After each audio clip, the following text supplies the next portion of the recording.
वैदिक पर्सपेक्टिव के इस YouTube चैनल को सब्सक्राइब करें, वीडियो को लाइक व शेयर करें। ओम जनासो अग्निम दधिरे सहुव्रधम हविष्मन्तो विधेम ते स त्वं नः अद्य सुमना इह विता भवा वाजेषु संत्य। जनों ने प्रकाश की ओर ले जाने वाले को धारण किया, बल के अभिवर्धन करने वाले का, आत्मसमर्पण पूर्ण भक्ति करने वाले का विधान करे तुम्हारे लिए। वह तुम हमारे लिए आज सुंदर मनों वाले, यहाँ रक्षा करने वाले भली भांति हो धर्म युद्धों में, हे सर्वप्रदाता। यह मंत्र ऋग्वेद के प्रथम मंडल के 36वें सूक्त का द्वितीय मंत्र है। जैसे कि अग्नि से सोने को शुद्ध किया जाता है, सोना जितना अग्नि में तपता है उतना ही वह शुद्ध होता है, वैसे ही ईश्वर भी चाहता है कि मनुष्य अपने दोषों, क्रोध, लोभ, ईर्ष्या और बुरे संस्कारों को तप द्वारा दूर करे। यानी तपस्या करने की बात की गई कि तप है एक। तप अर्थात अग्नि में तप के अपन तपस्या करके हम हमारे अंदर के दोषों को दूर करें, हमारे अंदर क्रोध रहता है उसको दूर करें, लोभ रहता है, ईर्ष्या रहती दूसरों के प्रति, वह दूर हो, और जो बुरे संस्कार किसी कारण से डल गए हैं तो वह तप के द्वारा दूर हो। तपस्या करना होगा, अधिक परिश्रम करना होगा, अपने आप को बहुत मानसिक रूप से तैयार करना होगा इन बुराइयों को दूर करने के लिए। तो यह तपस्या ही है। यानी भीतर के देवी अग्नि मनुष्य को श्रेष्ठ बनाती है। हमारे अंदर भी अग्नि है जो देवी अग्नि कहलाती है। तो ये इसी से ही हम तप के हम श्रेष्ठ बनेंगे। तो ईश्वर इसलिए हमें प्रकाश की ओर ले जाना चाह रहा है, अग्नि बनाना चाहता है कि हम भी अग्नि बने। तो वह यह चाहता है कि अज्ञान से ज्ञान की ओर ले जाना चाहता है, और दूसरा वह अग्नि का जैसा कि शुद्ध प्रतीक है,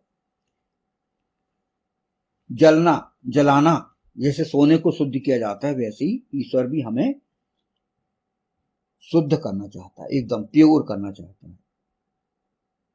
तीसरा है अग्नि कर्मशीलता की प्रेरणा है।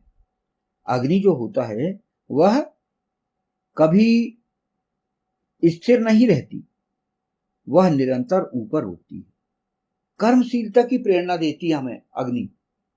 जब हम अग्नि को जलता हुआ देखते हैं तो वो अग्नि अपने स्थान पर स्थिर नहीं रहती, बल्कि वह लहरों के द्वारा वो ऊपर उठती है, निरंतर ऊपर उठती है।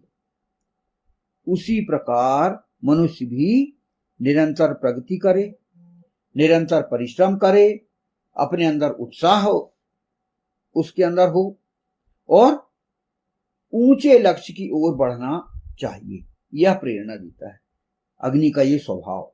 अग्नि की जो कर्मशीलता है, अग्नि के जो जलने की जो क्रिया है, उससे हमें क्या प्रेरणा मिलती है? हम क्या करें? निरंतर प्रोग्रेस करें, परिश्रम करें, हमारे अंदर उत्साह हो और उच्च लक्ष्य की ओर हमें बढ़ना चाहिए। यह प्रेरण करता है। अर्थात वेदों में कहा गया है कि आप आलस्य से दूर रहिए, आलस्य अर्थात अकर्मण्यत्व से दूर रहिए। और क्यों दूर रहिए? क्योंकि आलस्य को पतन और कर्म को उन्नति का कारण कहा गया है। आलस्य या अकर्मण्यत्व पतन का कारण है। आदमी कुछ नहीं करता, बैठा रहता है, निठल्ला बैठा रहता है, तो वो पतनग्रस्त हो जाता है। और जब हम कर्म करते हैं तो कर्म करके हम उन्नति प्राप्त करते हैं, हम प्रोग्रेस करते हैं। तो यह हमें कर्मशीलता की प्रेरणा मिलती है। इसलिए ईश्वर कहता है कि आप अग्नि बनो। चौथा कारण है ईश्वर हमें प्रकाश की ओर क्यों ले जाना चाहता है, उसका चौथा कारण हम ज्ञात करें कि अग्नि आत्मा की चेतना का प्रतीक है। आत्मा की चेतना, हमारी आत्मा को प्रेरण मिलता है। वैदिक ऋषियों ने अग्नि को आत्मा और परमात्मा के बीच का संबंध का माध्यम माना है। आत्मा हमारी और ईश्वर अर्थात परमात्मा, उनके बीच का माध्यम अग्नि को माना गया। अर्थात हमको ज्ञात होना चाहिए कि आत्मा और परमात्मा से क्या गहन संबंध है। यह हमें जब तक ज्ञान ना हो, जब तक प्रकाश ना हो हमारे अंतर में, तब तक हम यह नहीं ज्ञात कर सकते। तो जब मनुष्य सत्य, यज्ञ, सेवा और उपासना करता है, यजन करता है, स्वाध्याय करता है, तब उसके भीतर दिव्य चेतना का प्रकाश बढ़ता है। तो आत्मा प्रकाशित होती है, आत्मा को हमें प्रेरण मिलता है, तो उससे हम प्रकाशित होते हैं हमारे अंदर। ईश्वर, आत्मा, इनका संबंध हम गहराई से ज्ञात करते हैं। तो ये हमारे कारण हुए कि ईश्वर हमें प्रकाश की ओर क्यों ले जाना चाहता है। अगला कारण है पंचम, समाज में प्रकाश फैलाना, समाज में जागृति फैलाना, प्रकाश फैलाना। केवल स्वयं ज्ञानी बनना पर्याप्त नहीं, दूसरों को भी शिक्षा, सदाचार, दया, सत्य और धर्म का मार्ग दिखाना चाहिए। इसलिए वेद में सर्वजन हिताय की भावना पाई जाती है। तो समाज में हमें ज्ञान का प्रकाश करना है, हमें शिक्षा देना है, शिक्षित करना है। तो इसीलिए ये हम कारणों का पता लगाए कि ईश्वर हमें अग्नि क्यों बनाना चाहता है।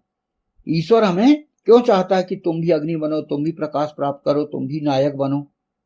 तो ये कारण है कि अज्ञान से ज्ञान की ओर ले जाता है। अर्थात अंधकार का अर्थ केवल रात नहीं, बल्कि वह अज्ञान, भ्रम, भय, आलस्य, अन्याय और अधर्म भी होता है। तो उनसे वह हम इन कमियों से दूर रहते हैं। दूसरा, अग्नि शुद्धि का प्रतीक है। अग्नि से हम शुद्ध होते हैं, जैसे सोना शुद्ध होता है। तीसरा, अग्नि कर्मशीलता की प्रेरणा देता है, तो हम कर्मठ बनते हैं, प्रोग्रेस करते हैं आगे। और फिर अग्नि हमें आत्मा की चेतना का प्रतीक माना गया है अग्नि, इसलिए हम अग्नि बने। और समाज में प्रकाश फैलाना अब अति आवश्यक है।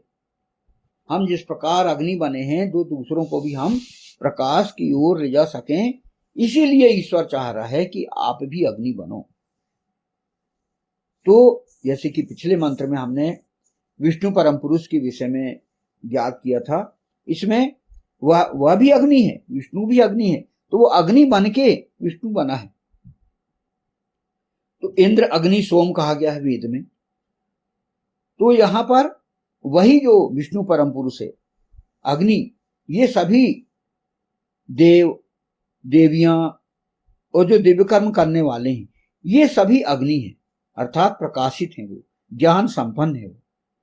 भगवान विष्णु, भगवान शिव, भगवान ब्रह्मा, भगवान श्री राम, भगवान श्री कृष्ण और सारे देवी देवता, ये सभी अग्नि हैं, क्योंकि वे अपने अंदर प्रकाशित हैं और बाहर भी वह प्रकाश फैलाना चाहते हैं।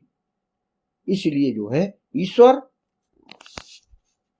भी यह चाहता है कि सामान्य मनुष्य भी इन्हें धारण करे। किन्हें? अग्नि को। अब अग्नि को धारण करे कहा गया है, व्यवहार में कैसे धारण करे व्यक्ति?